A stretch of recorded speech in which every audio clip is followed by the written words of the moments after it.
Trent, All right, we're back. It's champions of England. They We couldn't know even wait to what speak. we are. They We wouldn't know even what let you we introduce are. the podcast. We know what we are. Champions of England. It's a special episode of the Tapinfootball podcast. Obviously, you know you've got my usual two people here, Toby and Dan, but I've been dying to say this. You've got your three co-conspirators. The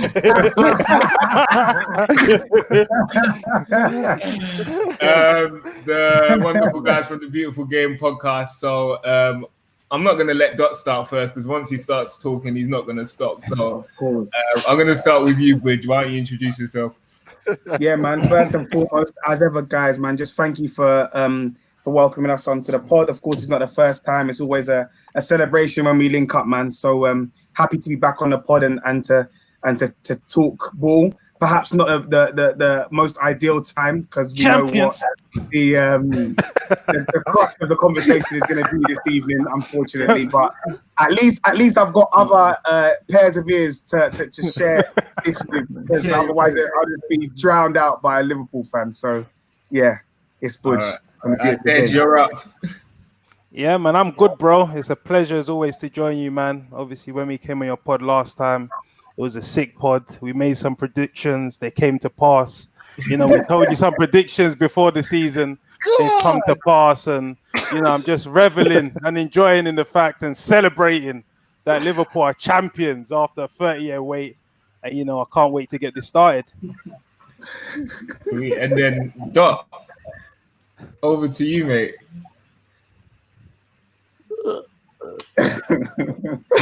Go on, then.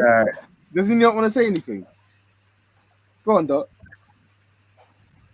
He's so excited, he can't talk. Like Andy Cole said on our podcast, it's a mad thing still. That is a shameless I got the rum, I got the apple juice. I'm out here, man. Yeah, obviously it's a special day for some. Can you not hear me? Of horror for many. Liverpool finally, after it's been 30 odd years, finally crowned Premier League. Can you hear me? Now we can hear you, mate. Yeah, we can hear you. We can hear you. Dot, you slapped off the Henny, bro. Yeah, He's finished. Say it out of office for tomorrow already, bro. Say it out of office. Say it out of office. It's like I'm like 1 minute behind, you know. I'm not sure if you guys can hear me right on the cue. Yeah, Dot, you're lagging still, man. You're lagging, bro. Hold on, yeah. Can we pause it, please? We're live, bro. We're live. We can't. Leave it and try and come back in it. All right, then. All right, cool. Yeah. All right. All right. Dej, it's up to you then. I'm going to allow you to give yourself and your team the big introduction. What's happened today? Talk about it. How you feeling? Bro, that game was crazy. Obviously, yesterday we done the business, slapping up Crystal Palace, and this was inevitable. Let's be real. We all knew from, months ago. I called it in October that Liverpool are going to be hoisting up that Premier League trophy, and obviously it's come to pass. But today was very, very emotional. A lot of goal line clearances, but finally Chelsea got the breakthrough. And when they went 2-1 up, that Fernandinho red card, we all knew that Liverpool were going to be crowned champions. And for me, it's emotional, man. Like, we've had so many near misses. We remember the Gerrard slip. We remember, going close before last season, 97 points, Man City getting 98. And we all knew that this season, Liverpool are going to start with a statement. And we started off well, went unbeaten, won consecutive games in a row. Like, to be honest, it's emotional, man. I'm not going to lie, shed a tear. But now it's about creating a dynasty, winning it next season, trying to retain it, because Man City are going to come back firing. I don't think the gap is as big as we see it. Next season, I expect that gap to shrink.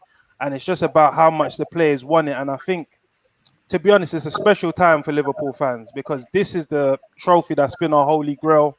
This is what we've been wanting, and we haven't been able to get over the line. But to do it in such emphatic fashion as a Liverpool fan was great for us to see, man.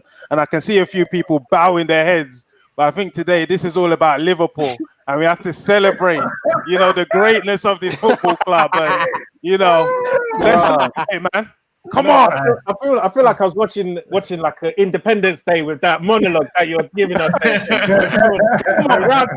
Champions of England, we know what we are. The actual mad thing is, like even 5 minutes after kickoff, I'm hearing bear cars driving down my street, beeping their horns. Like I didn't know there was this many Liverpool fans around, man. Like it's Enfield, man. Calm down. You know what I mean? I'm waiting for all of that up in Liverpool.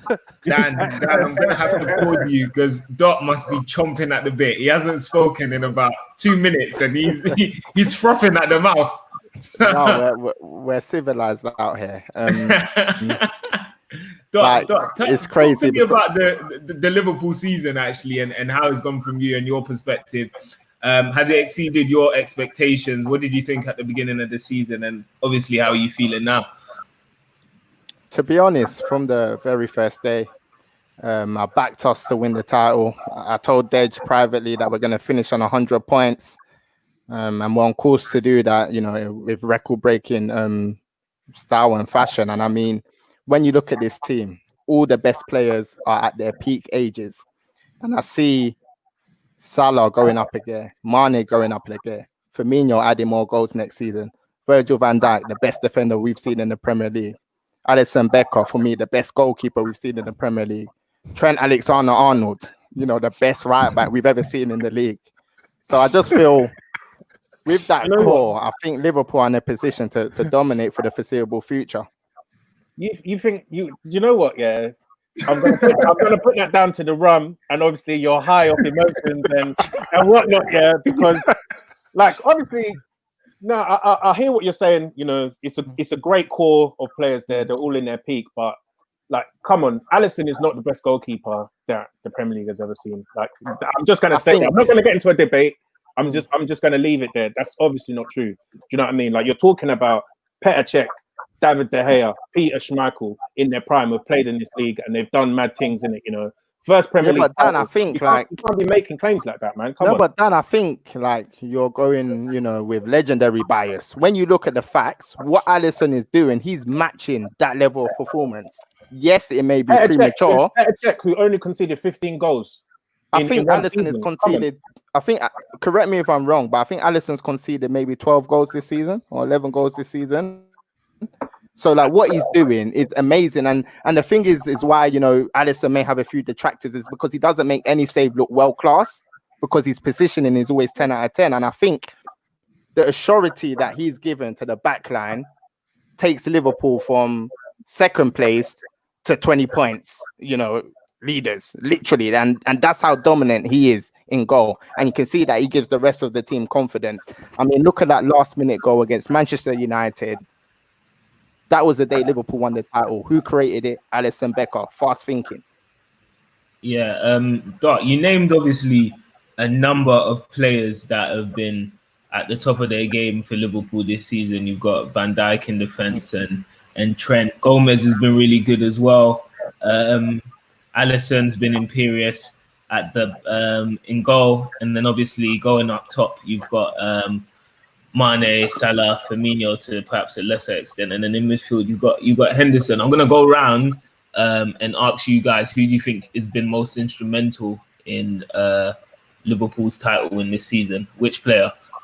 Yeah, I think people are quick to say the Salahs, the Manes, and obviously if we're talking wider, Kevin De Bruyne or Jordan Henderson. But for me, the player of the season is Trent Alexander-Arnold. I think he just adds a new dynamic that I've never, ever seen before from a fullback. And I think we used to, hail Jordi Alba, Dani Alves, but I think what Trent is doing, I don't think I've seen it before. I'm being totally honest.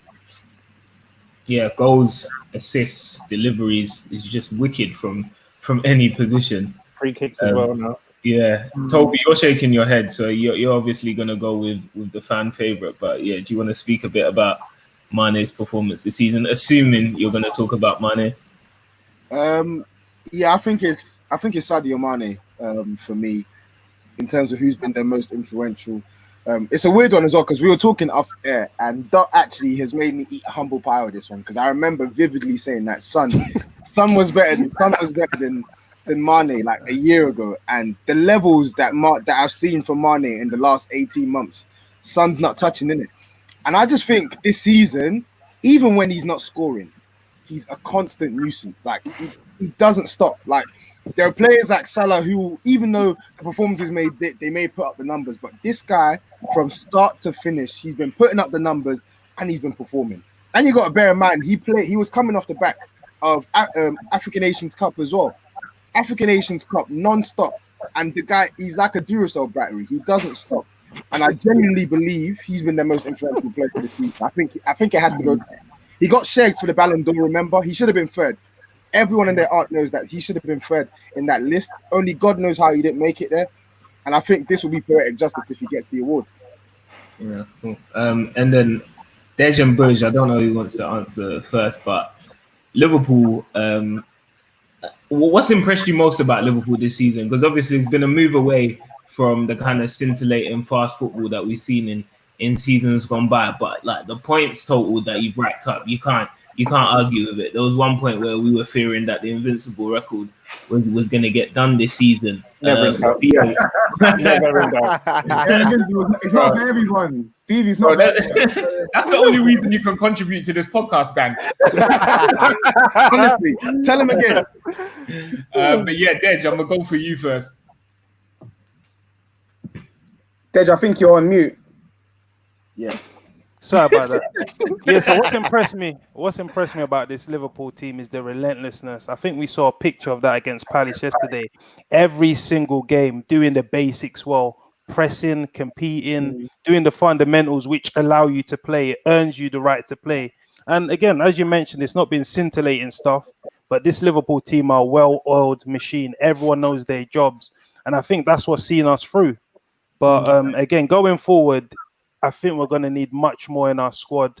I think you can't keep feeding out, Salah, Firmino, and Mane. I think it's unsustainable. And that's why I was very, very annoyed when we didn't get Werner, because he's sort of that stopgap between a Minamino and an Origi and a Salah. He fits in right in that middle. So, yeah, I just think if you're asking me who my player of the season is, I know people aren't going to like it, Jordan Henderson.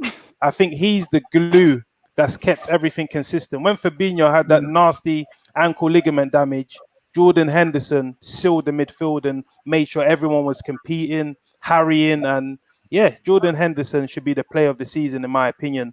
And again, I mentioned it before, it's the intangibles that makes this man stand out. People might doubt his ability and say, oh, he's not a Kevin De Bruyne. Yes, he's not fancy, but that's not the whole makeup of a footballer. It's the things that you don't see. The leadership in the dressing room, when things aren't going well, telling people where to go. And on top of that, I think he's an improving footballer. At the age of 29, 30, he's still improving. He's still getting better. So in my opinion, Jordan Henderson gets the vote for player of the season. All right. One more question for you, Dej, though. Where's your Liverpool top? Listen, all of my Liverpool tops are too tight. No, all of my Liverpool tops are too tight. I was trying to whittle one out. Yeah, man. But yeah, man, obviously I'm a passionate Liverpool fan, and I think this is the day for Liverpool. We need to celebrate this great football club. I know we've got a few Gooners and a few Man United fans and a Tottenham fan, but it's all about Liverpool today, man. So let's celebrate. I love it. Well, I think as well, like you have to really properly respect Liverpool and Jurgen Klopp in the job that they've done as well. Like 100%. I think as well, people sort of underestimate just the quality of the side that Liverpool have actually built there, and just their tactical flexibility, I think, has been a major reason as to why they've been so strong this season.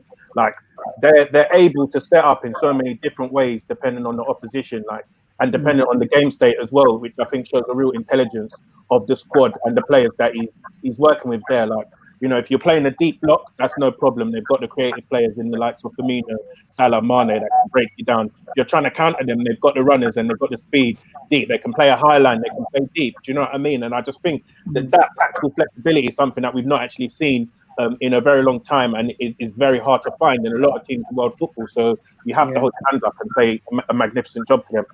Do you know what, Dan? Just on that, right? I think for fans of a lot of rival clubs, the thing that is most frustrating or annoying about Liverpool's title win is just really because they went about doing their business in the best possible way. They haven't got like hundreds of millions of pounds of investment. They've identified the areas that the team needed to address, and they've gone about it in the best possible way. They've invested very, very intelligently. They've nurtured talent through their academy and brought it through to the first team. And they've taken loads of different players who weren't necessarily superstars and have built a team of superstars, basically.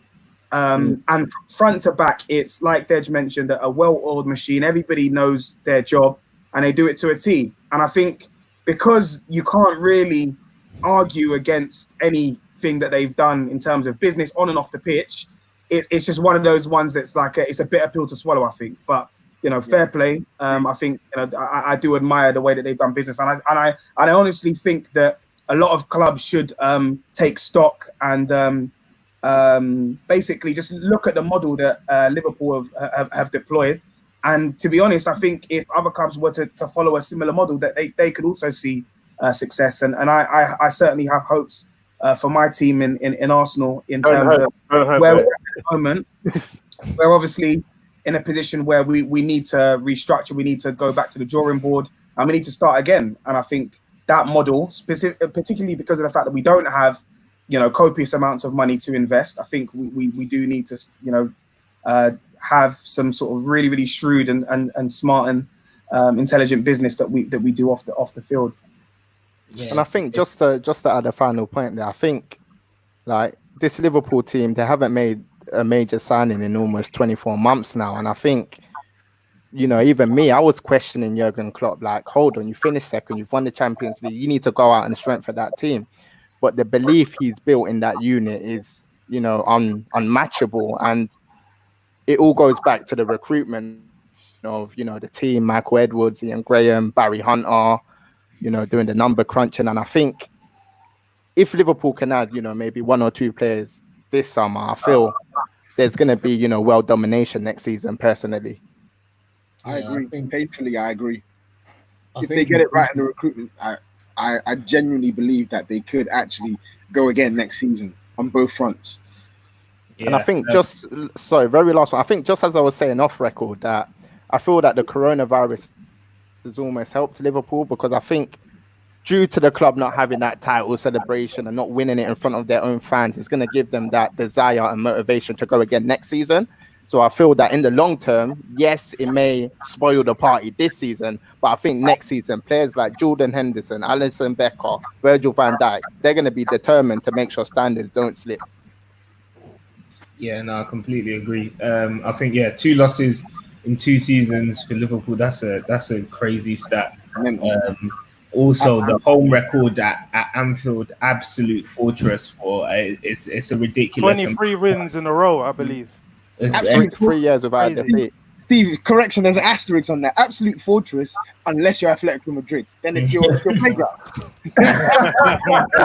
Don't be childish, Toby. Don't be childish. Sam, he's lost that one. Look at him. He's so childish. Absolutely. You're talking about. I had a question. Sorry, Steve. I had a question. You're talking about recruitment and stuff like that. And where would you look to strengthen specifically? And any players that you have, in mind as well. I think that front three definitely needs some strengthening. I think we've seen the dip. I think it was evident against Everton. We saw Minamino playing instead of Salah, and we saw that that threat in behind it when Minamino is a player that likes the ball to feet. So I think we need like a speed star, similar in the build of like a Mane or a Salah. When you look at the market, which players are available, it's a bit tough. The likes of like Insigne, those types of players. And also we've been linked with Philippe Coutinho. And when you look at it, I don't think it's the worst idea possible, because he's someone that can fill in that middle and also playing on the left, which is where he does his dirty work. And defensively, I think we need cover for Robbo as well. We saw Milner play, and we lose that attacking flair, and there's no one in the academy that's quite at that Liverpool level to be playing left back. So I think going in the market and maybe getting like a young understudy for Robbo will do the trick. And obviously we're going to lose Shaqiri this summer as well. He's going apparently to like a Roma or someone, if rumours are to be believed. And I think Dejan Lovren, I think his time at the club is finally over. I think we saw the last, evidence, and against Everton, it was just falling, it was buckling, and again, the way we play with a high line, his game is not suited to Jurgen Klopp's style of football in terms of the speed that you need to be playing in these 1v1s. Matip can recover, Gomez can recover, Van Dijk can recover, and he hasn't got in his game. So I think those are the positions that I'll look to strengthen. Maybe a central midfielder, another attacker, and a left fullback. Then I think we're good to go. Yeah. There's one for you though, Doc. I was actually going to come to you. Someone's just messaged about Bukayo Saka. Surely, Liverpool can see the situation. Yeah, it's actually an interesting development, because that's a player that will suit our system, and obviously he's someone that we can bring in and out of the squad. But from what I understand is that obviously he's happy at Arsenal. Sees Arsenal as a place where he can develop. So I don't think that's going to happen this summer, personally. Or ever, you should add that at the end. No, I think it's possible. It's funny because I was actually speaking to one of the people in his agency today, and I was kind of asking for an update on his future, and he was basically saying, "What do I think?" And I said, "What I think is, right now for Bukayo Saka, he's going to be playing. He's one of Arsenal's best players, so this is probably the best place for him to actually develop as a footballer. If you come to like a Liverpool, your game time is going to get curtailed. But I can actually see him going to a Man City and starting week in, week out. Because when you look at their left back situation with Mendy, we saw him today. He's very, uncertain. We've seen Zinchenko. He's not really a fullback. So I actually reckon Saka can go into Manchester City and start week in, week out, if I'm being honest.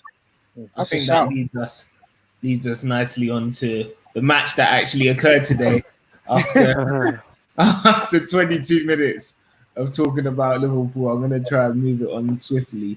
A strange performance from Man City. Obviously started without a striker for reasons unbeknownst to me that infuriated me. Basically throwing in fourth place. The first question I'm going to ask, I'm going to field this at you, Toby. Do you think the top four race is done now? The top four race was done. In fact, no, I don't. I still think Man United have got an outside chance of getting top four. I think they're if I look at their fixtures and I look at the way they're playing, if they can keep everyone fit, I actually believe Man United have a real opportunity to pit Chelsea to that fourth spot. I think top four is done for the rest. Top four is done for the likes of Wolves, for Spurs, for Sheffield United, certainly for Arsenal. Top eight. Wolves have got a shout, Yeah. I don't know. I just think when I look at Man United's run, I look at the players they have available now. All the key players are fit. I genuinely think for the first time this season, we might see sustained consistency from Ole Gunnar Solskjaer and United. I think it's interesting because I've been saying for every week on this podcast since like December that I think Leicester could get dragged into it. And now the gap is 6 to United. And Leicester they've got Chelsea in a couple of weeks, and then obviously they've got United as their last game. So we could see the last game potentially fought out between United and Leicester for fourth spot. But yeah, on the actual game, it seemed to be a strange lineup for me from Pep. The way they fielded, no real impetus in the attack. Bernardo Silva, I think, was playing false nine, and he's had a massive drop off this season in terms of his performance. What do you think went wrong? I don't know, but if you managed to watch the game, what did you see from the 90 minutes that didn't end well for City? I think it was, like you alluded to just there, it was the way that Pep set the team up from the off, really. I don't know. Is it that he's got his mindset on the Champions League, and he's like, well, we need to now with Aguero out, we need to wrap Jesus in cotton wool.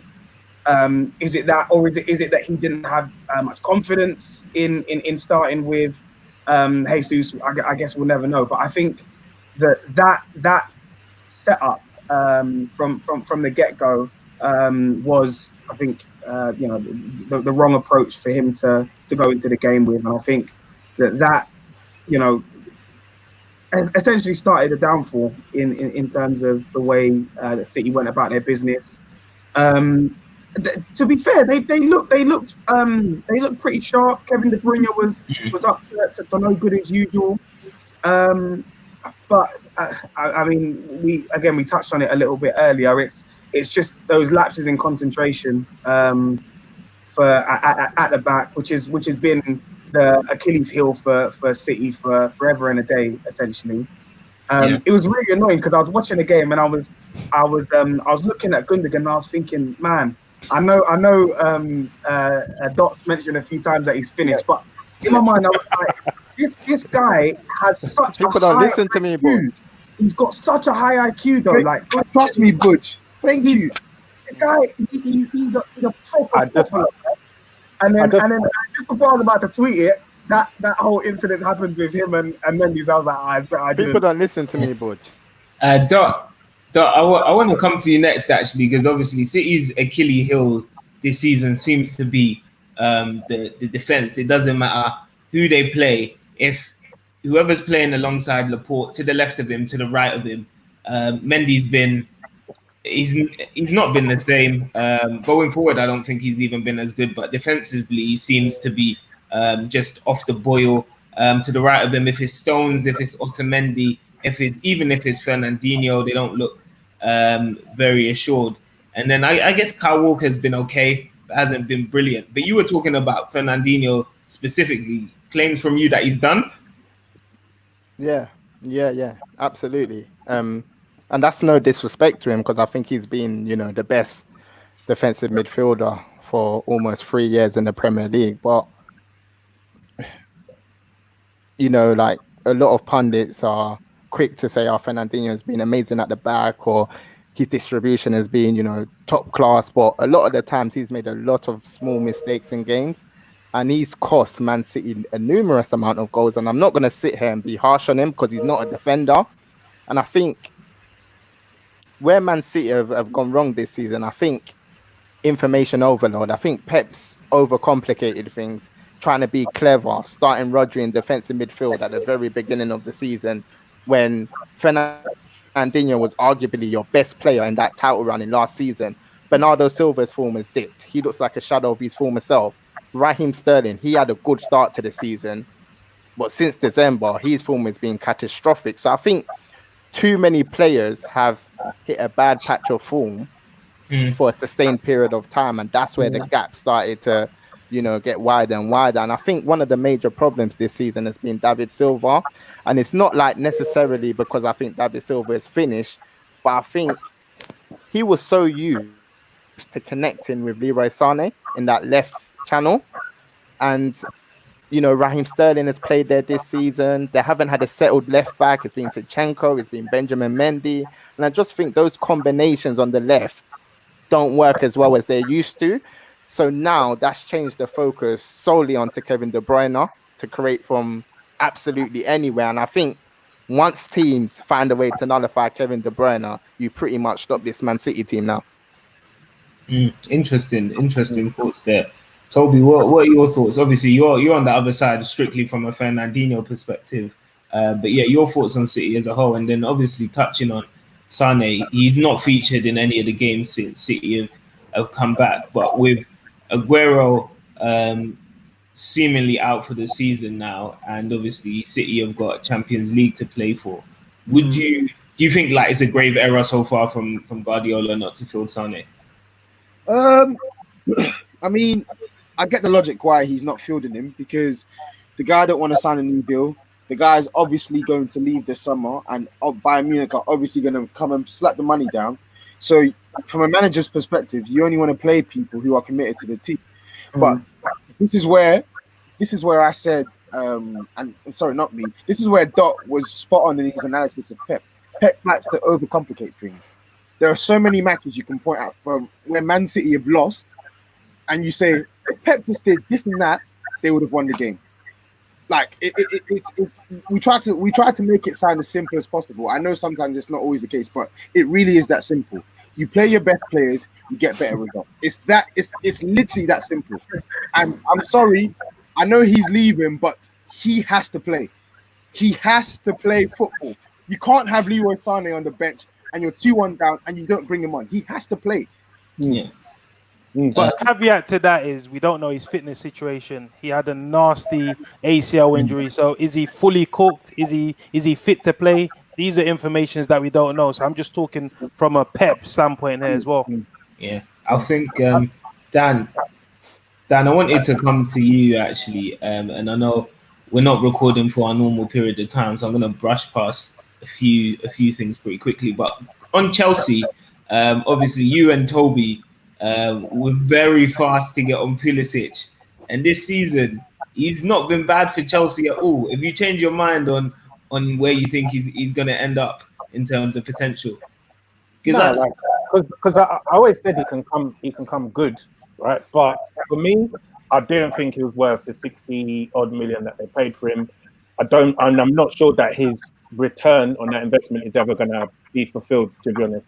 Like, I look at someone like Pulisic and I see that he's a very good dribbler, but when it comes to decision making in the final third, when he has options to pick, I don't see him often picking the right one. Like, he took his goal well today, but again, he reminds me of Theo Walcott in that kind of sense that he's a player that relies on his instinct. And the moment that he has to, think about certain things, then he sort of falls down a little bit. So obviously he can come good. He's got a lot of potential. He's a really, really good dribbler, great athlete as well, very fast. But for me, I don't think he's gonna be that guy. Can I interject there, because I think as opposition fans we're very quick to criticize, because Dan is fast to say Pulisic is not worth the £60 million, but this is someone that will support the signing of Nicolas Pepe for £72 million. When Pulisic has shown more glimpses of quality than Nicolas Pepe. But I'll tell you that we overpaid for Nicolas. I don't think Pepe was worth £72 million either. So you can't say that about me. He wasn't even worth half of it. How old is Pulisic? Pulisic is 21. So what have you seen to say that he will not reach that 60 mil? Well, I'm saying at the time, I wouldn't have spent £60 million on Christian Pulisic. That's what I'm saying. I'm saying, but don't you think that 60 million that was spent was for the future? It's not now. It's for 2-3 years. And what he's shown now, he showed that he's a quality player. I don't think he's a quality player, though. You know what I'm going to say? I don't think he's a quality player because prior to this season at Chelsea, there was nothing to suggest that he was a quality player. It was always flashes in the pan. It was always pan. Let me ask you this. Would you say that £40 million on Alex Iwobi for the future is a good investment or not? Yeah, but how old is Alex Iwobi? He's 23.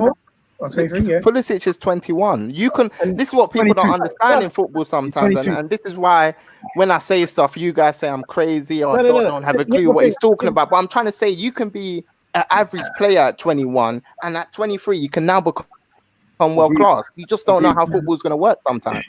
I agree. I agree. All right, I'm not gonna dwell on that too long. I'm gonna move on to the Arsenal match. Finally picking up a win today.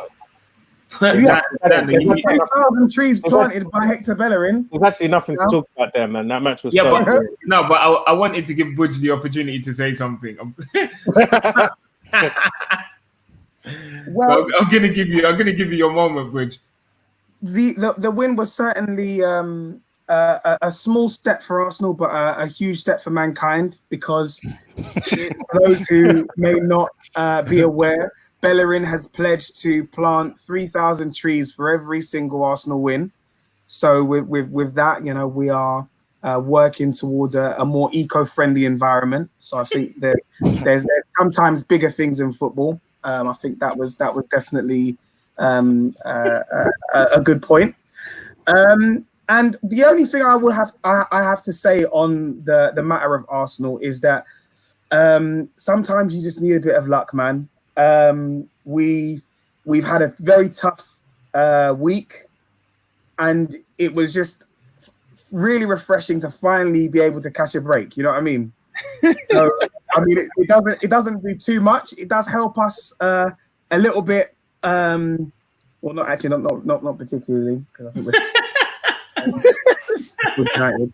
But anyway, I mean, it does wonders for the confidence, doesn't it? The young boy Joe Willock got on the score sheet as well. Obviously, Nketiah playing through the middle managed to get on the score sheet too. So yeah, I mean, in terms of confidence, in terms of just getting a win under your belt and just moving on to the next one, I think that's literally all it is, man. A tick box exercise. Yeah, and Dan, also, sorry, I was going to move past this match very swiftly, but I remember I told you at the start of the season, this is the season I really fear for Arsenal. And this could be the season that they actually finish below the likes of the Wolves, the Leicesters. And you said you weren't worried. I'm not concerned about that. Yeah. And this has happened. And my next call, for you, is this Nicolas Pepe guy. He ain't it. He is not it. I've seen enough for him for me to call it out. So I'm calling him out now. Yeah, you've got 6 people on this pod. I'm telling you, this guy's whack. He's not got the Premier League source. He's not got the Premier League source. Wow, bro. But Stephen, why though? Like, why don't you think so? We're talking about earlier, talking about Pulisic, right? And how he can become something. Pepe is a bit older. He's what, 23, 24 now. Is there no way that he can also develop and become a much better player? He has certain attributes that suggest that he could, for example. Yeah, you know, so for me is a few things that have made me make this judgment call. One, put the price tag aside, right? Yeah. Price tag aside. One, there's been 3 managers in the Arsenal dressing room this season. Yeah, none of them have been able to make Pepe a starter, and for reasons more than just him settling in. It seems to be a thing with his attitude and his consistency. 2, last season, a lot of his goals in that yuppie league that he was playing in, coming in behind, he's playing on the at the edge of the last man. Yeah, don't call that league a yuppie league when you see some of the defenders on Twitter listening. All right. You know, I jest. But he's not got the same time and space. He's not afforded the same time and space that he is in the Premier League than he was in League One. And 3, when I see him on the ball, he just doesn't seem to be a player. Prior to this, I watched bare YouTube clips of him and I thought, oh, wow, is he wow? But he doesn't seem to be a player who can like operate in tight spaces. He needs to be able to run in behind. I don't think Arsenal have got that. And Dan's shaking his head. Yeah, you were shaking your head at the start of the season too. I'm telling you, I've changed my record from 80-20 to 20-80 now. I think you're being unfair to Pepe, but I don't think you're wrong if he gave different reasons, basically. So I think your reasons are wrong. I think your reasons are wrong for what you said. I think if Nicolas Pepe, I can see him not making it at Arsenal because his attitude and his intensity are not suited to the Premier League. I think in tight spaces, I think he's fine. I think that's where he excels. But at the end of the day, you're looking at a player who's playing in a side that started today in 11th position in the Premier League. Do you get what I'm saying? That's not by coincidence. Arsenal are a terrible team at the moment. They don't have a midfield that creates chances. He's not close to the goal. And I think what you've seen of Pepe is that when he is within a sniff of the 18-yard box, he's an excellent finisher. He can beat defenders for fun. Excellent finisher. He's an excellent finisher. Look at the goal. Look at the goal that he scored against Brighton. At the start of the season, he couldn't even kick the ball. Look at the effort that he had. He physically couldn't kick a football. Let me tell you that this guy is a quality finisher if he gets within a sniff of the 18-yard box. And I think, but Dan, do you think like? I think the reservation I had from with Pepe from the get-go was that aggression to run into the box. And when you look at all the best wide men in the country, Sterling, Salah, Mane, they earn their coin off the ball. And I don't think Pepe has that off-the-ball movement. Yeah. And also, I think his finishes are very one-dimensional. he can only score a specific type of goal where he's on the edge of the box and he cuts in and he bends it. Other than that, I can't see other ways of him scoring, and I think that's a problem personally. Yeah, I agree 100% to be honest, and I think Arteta's come out and said that he needs to add a bit more diversity to his game. One-footed, he needs to go on the outside more, and that kind of thing. Because even if you look at someone like Riyad Mahrez, who I think has got a similar sort of cultured finish in his repertoire, Mahrez, you seen his goal the other day when he scored on his right foot, beating a defender on the right side, and I don't think Pepe has that in his game. I think it's very 50-50 whether or not Pepe makes it, but I think you're right, it's that aggression on and even on the ball. I think he's not aggressive on the ball either when he has it, and I think that is what you need to be a top level wide forward winger in the Premier League. So jury's out on him. So I'm not even going to argue and say that, oh yeah, he's definitely going to make it Arsenal, because I'm not sure. I can't believe we've spent 10 minutes talking about Nicolas Pepe. I cannot believe it. such was the state of the Arsenal match. Guys, it's been 40 minutes. I don't want to go and talk about United, although I do think that was our best performance of the season. Toby, did you have anything to say about any other matches? If not, I might just hear. I actually did, because I wanted us to get because I was going to actually ask you about this earlier today, Dej. I wanted us to quickly talk about the relegation battle, because it looks like Bournemouth can't win to save their lives, and they have got a hellacious running coming up.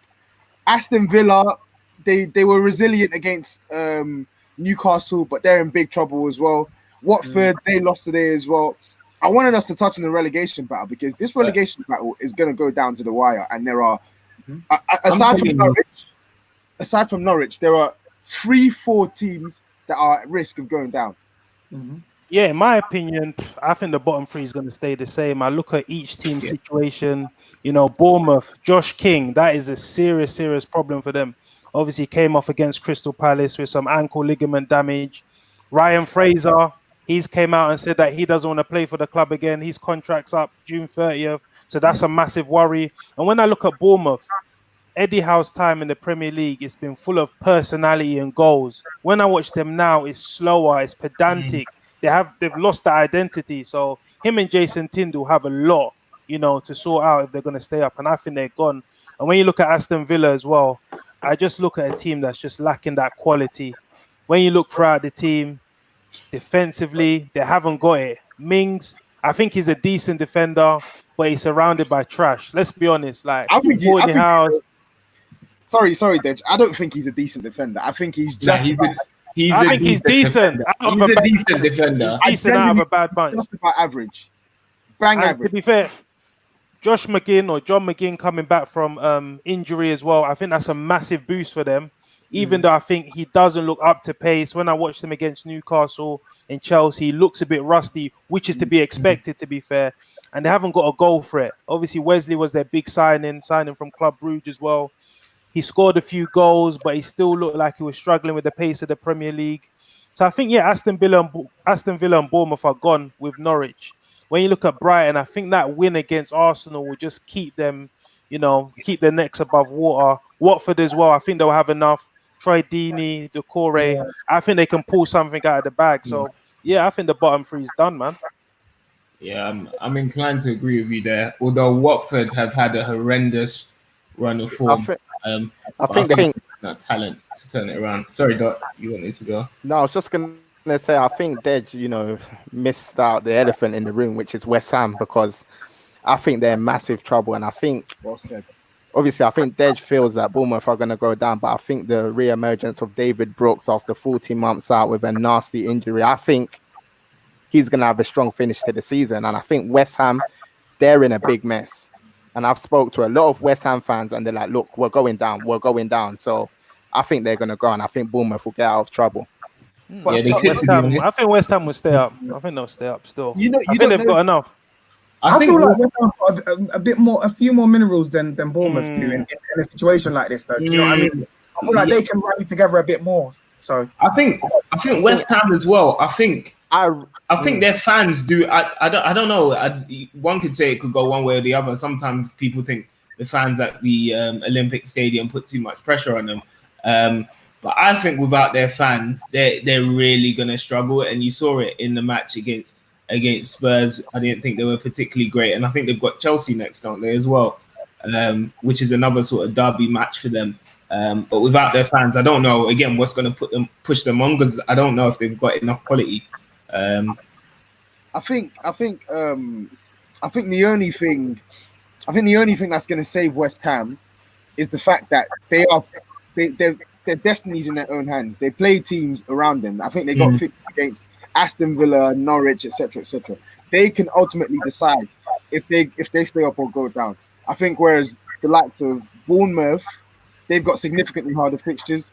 I think Aston Villa, it's not so much the fixtures, it's more the quality. Like they just don't have the quality to sustain in this league. So it's going to be interesting. I would love for West Ham to go down, but if I'm being totally honest, I have to agree with Dej. I think it's going to stay as is.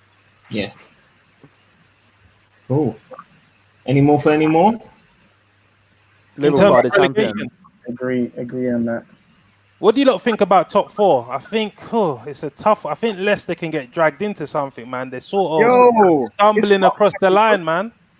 I've been saying from the start, I think Leicester are in this.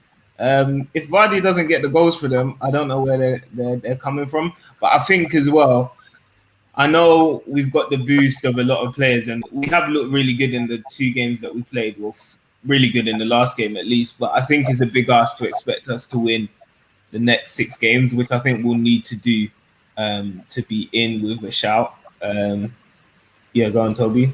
I was going to say, though, on Leicester, and I don't know if you... Because I remember Dot and Budge, I think you lot mentioned it on one of your podcasts earlier on at the start of the season. I think Pereira is a monumental loss for Leicester. And I think the blow of Pereira, he literally... I don't want to say it because you lot will say, oh, no, he's not better than Trent. But I think for Leicester, he is their Trent Alexander-Arnold. Like, he brings the heat offensively and defensively on the right-hand side for Leicester. And I think that attacking impetus that they're automatically losing because of his injury is going to really hamper them as well, especially when you consider their other creative outlet, James Maddison, hasn't really found his feet in 2020. Yeah. They still have Harvey Barnes, he's quite a maverick in terms of 1 week he's on fire, he's so on and so forth. And then Ayoze Perez, I don't need to speak on Ayoze Perez. You don't know my thoughts on Ayoze Perez. So I just think in terms of the attack, I think they're in for some trouble over the next couple of weeks. Also, honourable mention to Sheffield United as well. I think their season's going to peter out. I think before this restart, they probably thought they had designs on getting into those European places. But I think after that Aston Villa, obviously not getting that goal, it sort of knocked the stuffing out of them. They got turned over by United and Newcastle. And I think now they're just going to bank up and just see the season out now. Yeah, they looked off the pace against United. You know, I haven't seen them so open in a Premier League game this season. Like it was just like you stop running, Bro, Lundstrom was walking, man. It was walking. We were just good for once. Budge, did you not see Egan against Newcastle? It was crazy. It's the heat. I think all them guys up north, they're not used to playing in 30-degree weather, man. That's why. Yeah. So you're saying they need it snowing and pouring down rain. Yeah, exactly, man. They need the cold nights up in Bramall Lane. That's what they're used to. Yeah. Is there any way we can talk about Tottenham quickly as well? Oh God. Yes, let's talk. Go on, hit me. No, it's just obviously it's interesting because I remember when last season I said this Tottenham team is at the end of the road, and I was laughed at by a few people on this podcast, and that's why they're hanging their heads in shame. I mean,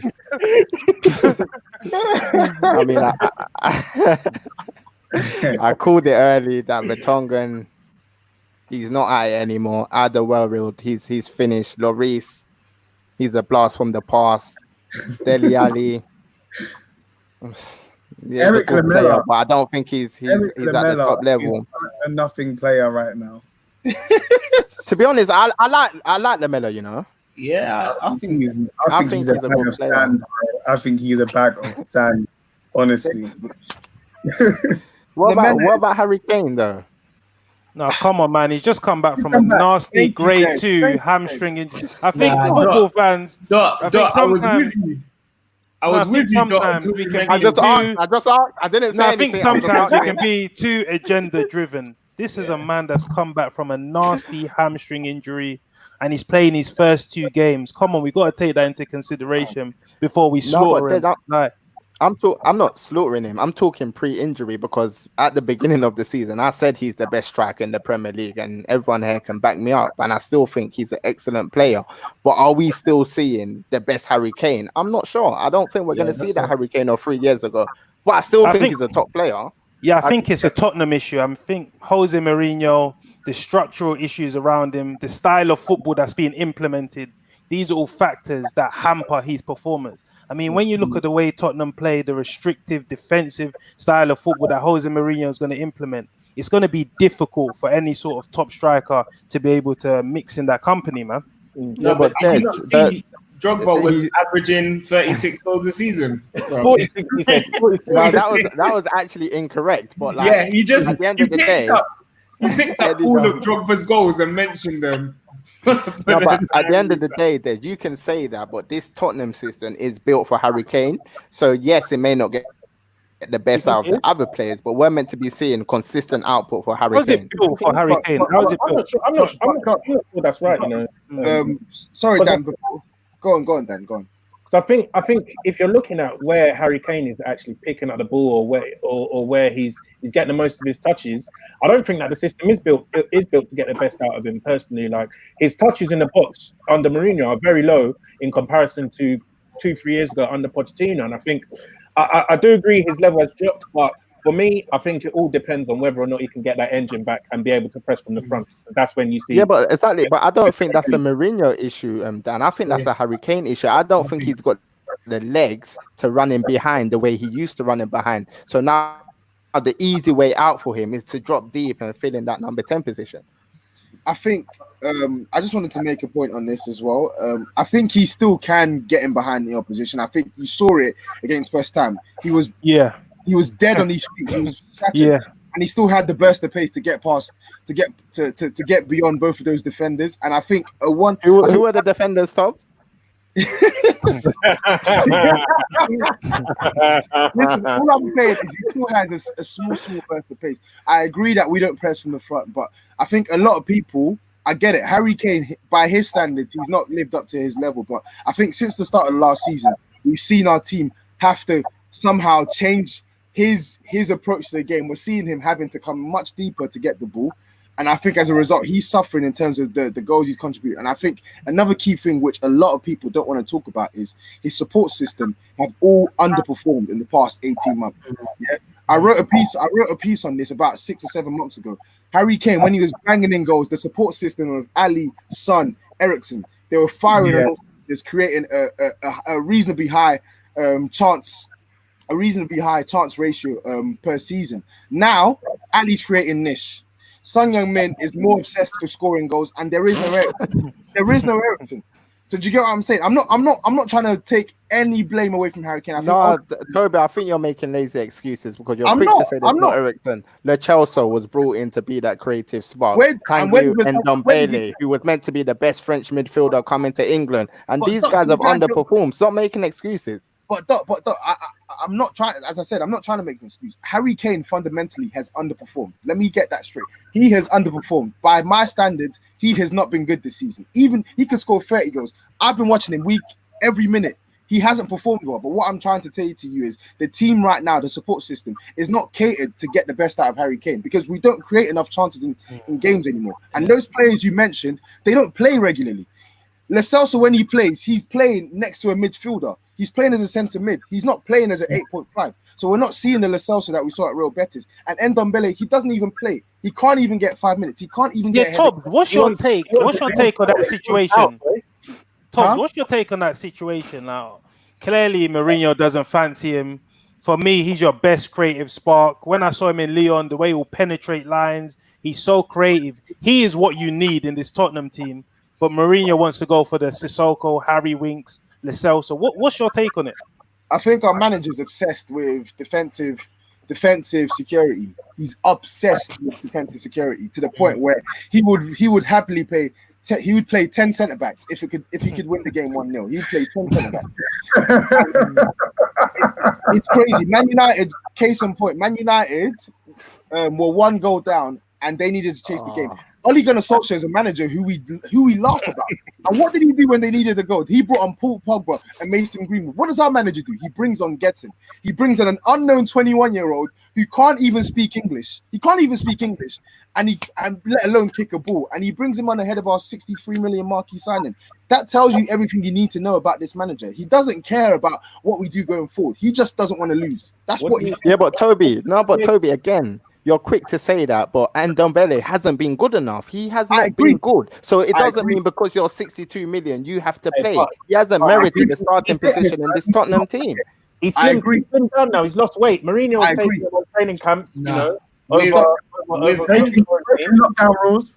Do you know what I mean? So, you know, you can't say to the media on one side, the guy's fit, he's ready to go, you know, he's slim down, and then you literally can't give him minutes when you have 5 subs. He's used 10 substitutions across 2 games, yeah, and your marquee signing can't get on the pitch. Something's wrong there. With Ndombele, I hear Mourinho because even Poch was criticizing Ndombele as well, and I think in the first couple of games, if there's a midfielder you don't fully trust, you're not going to field him. Tottenham have got I think they've got 3 games coming up thick and fast. We will see some of Ndombele. I don't blame Mourinho for not playing him now. Yes, he's got a creative spark. Yes, he's this and that. But he's playing in the centre of the park. If you can't trust him to do his defensive duties as well as his attacking duties, then he can't be in the team. Do you know what I mean? And I think we eulogize over Ndombele because we know what he can do on the ball.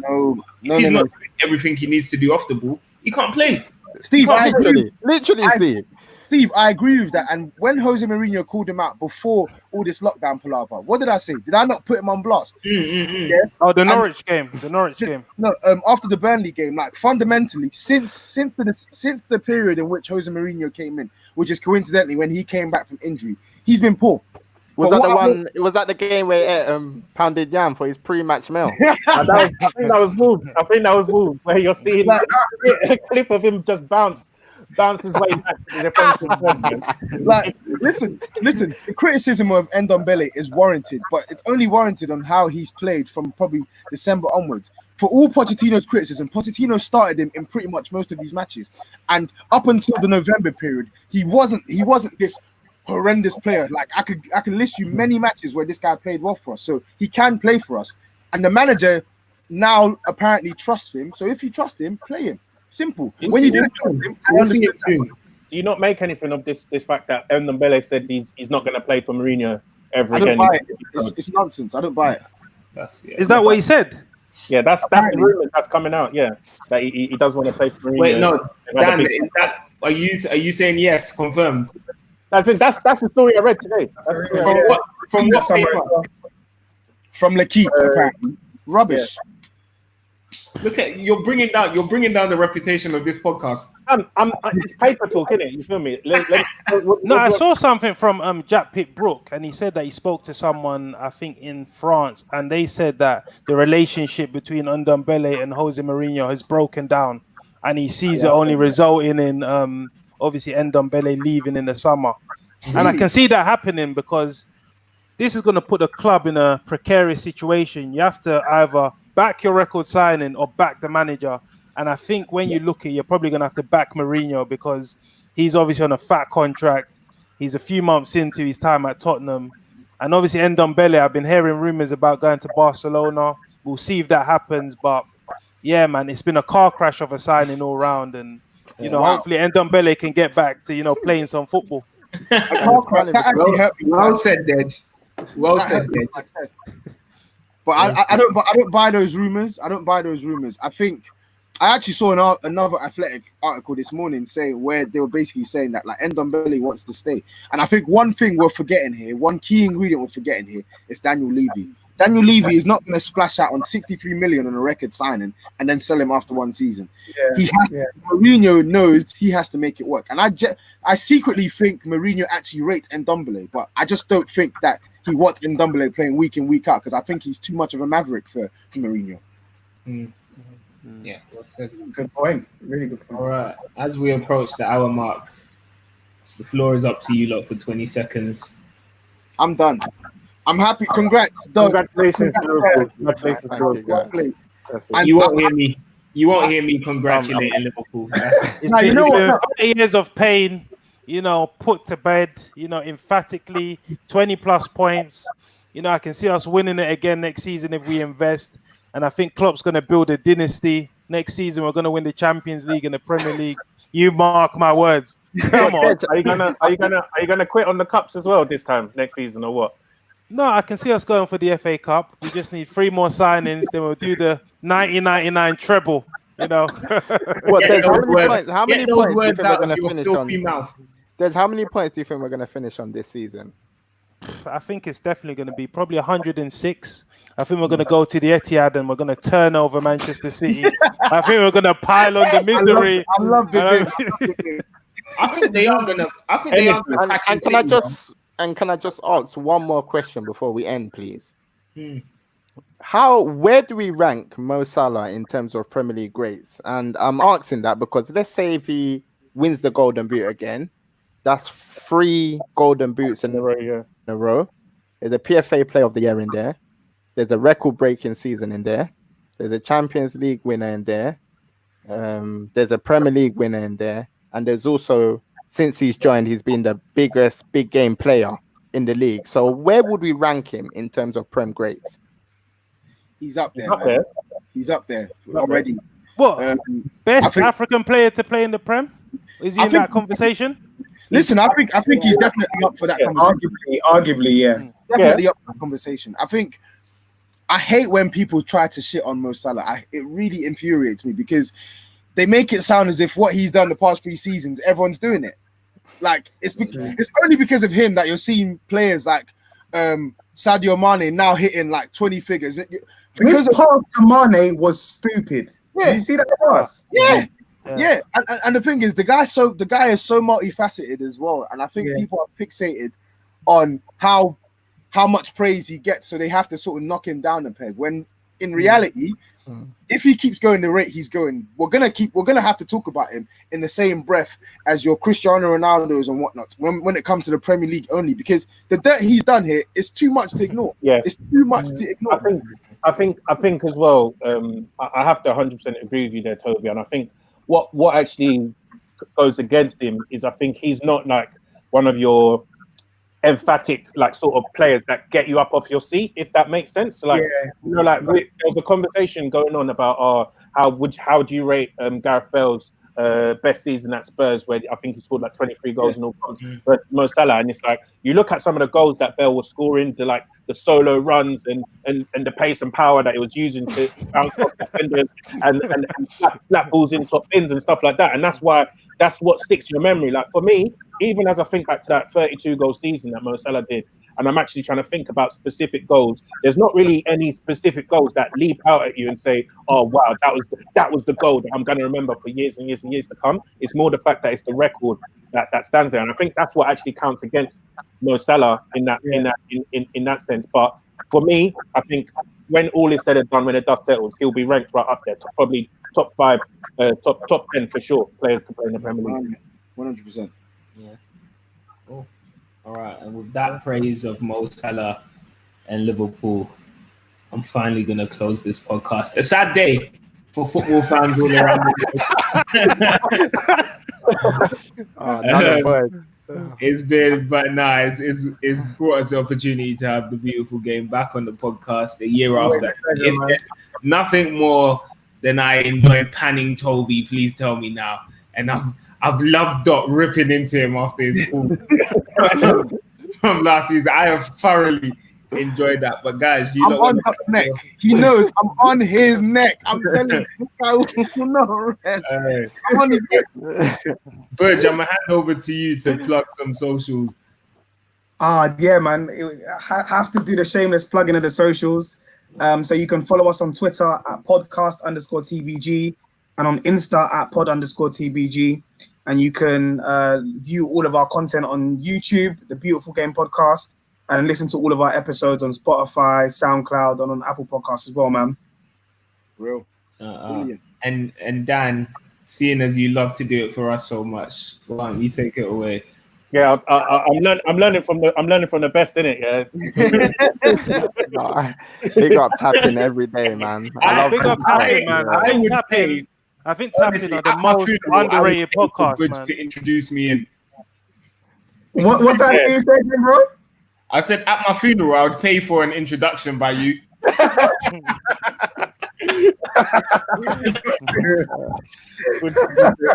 Unity. But yeah, make sure you follow Tapinfootball on all socials. Obviously, subscribe to our YouTube channel, leave review on Apple Podcasts, and all of that as well. So yeah, cheers. This was brilliant, man. I love this, man. Yeah. You lot are the best. And quality bunch, guys. Quality. Thank you, guys. See ya, man. Bit of romance there. Cool.